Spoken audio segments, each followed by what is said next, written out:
Halo teman-teman semuanya. Di video kali ini kami ingin menjelaskan mengenai dua cara perhitungan pajak yang berlaku di Indonesia, yaitu PPN dan PPH. Yuk kita simak videonya. Nah, sekarang kita bakalan masuk ke PPN atau pajak pertambahan nilai.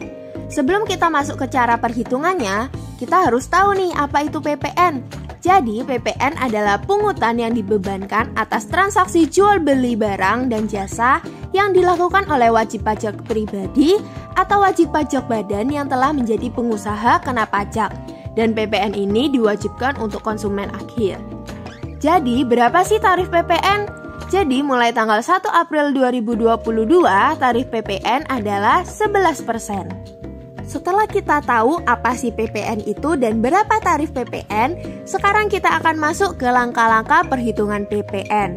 Nah, rumusnya adalah tarif PPN dikali dasar pengenaan pajak atau DPP. Nah, biar lebih paham lagi, yuk kita simak contoh soalnya. Nah, ini adalah contoh soalnya. Jadi, sebuah toko milik Aurel dan Selen menjual sebuah televisi dengan harga 20 juta. Jika tarif PPN sebesar 11%, berapa besarnya PPN yang harus dibayarkan oleh pembeli?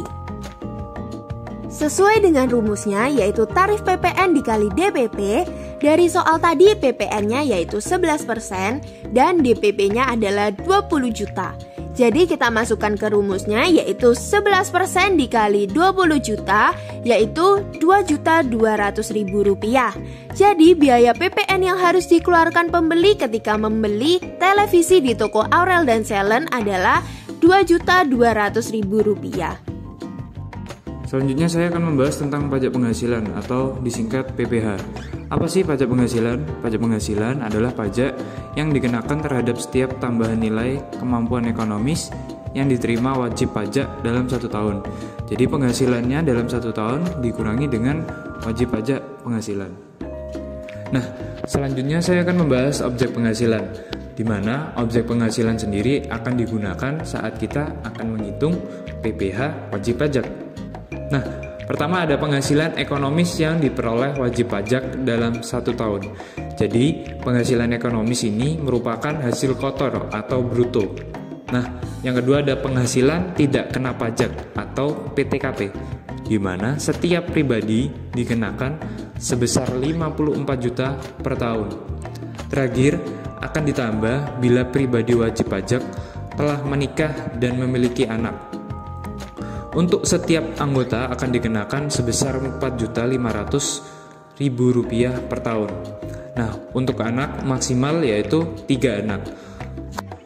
Namun, selain objek penghasilan ada juga tarif pajak, di mana sesuai dengan UU Nomor 36 Tahun 2008 Pasal 17, seorang wajib pajak akan menerima lapisan penghasilan kena pajak, di mana yang saya terangkan di sini merupakan wajib pajak yang akan diberikan kepada orang yang telah memiliki NPWP. Jadi, seseorang yang tidak memiliki NPWP akan berbeda tarifnya dengan orang yang memiliki NPWP. Nah, untuk Rp0 sampai dengan 50 juta, tarif PPH-nya dikenakan 5%. Untuk 50 juta sampai 250 juta akan dikenakan tarif PPH 15%. Untuk 250 juta sampai 500 juta akan dikenakan tarif PPH 25%. Lalu yang terakhir, di atas 500 juta maka tarif PPH-nya akan dikenakan 30%. Nah, sekarang saya akan membahas cara menghitung PPH wirausahawan. Sebenarnya ada 2 PPH, yaitu PPH untuk wirausahawan dan juga PPH untuk karyawan. Nah, untuk PPH wirausahawan sendiri, langkah-langkahnya yaitu hitunglah penghasilan brutonya atau penghasilan kotor dalam 1 tahun. Lalu yang kedua, hitung PTKP sesuai dengan status. Lalu yang ketiga, hitunglah penghasilan kena pajak dengan cara penghasilan bruto dikurangi PTKP. Lalu yang terakhir, kalikan penghasilan kena pajak tadi dengan lapisan tarif yang berlaku. Di sini saya akan memberikan contoh soal PPH. Nah, soalnya yaitu pasangan wirausahawan yang baru menikah membuka toko kue dengan pendapatan kotor sebanyak 100 juta dalam 1 tahun. Pasangan tersebut sudah memiliki NPWP. Jadi, berapakah PPH pasangan tersebut? Nah, sekarang saya akan membantu kalian menjawab. pertama, kita sudah mengetahui kalau penghasilan kotornya atau brutonya yaitu 100 juta rupiah. Nah, 100 juta rupiah tersebut akan dikurangi dengan PTKP atau penghasilan tidak kena pajak. Untuk wajib pajak akan dikurangi sebesar 54 juta rupiah.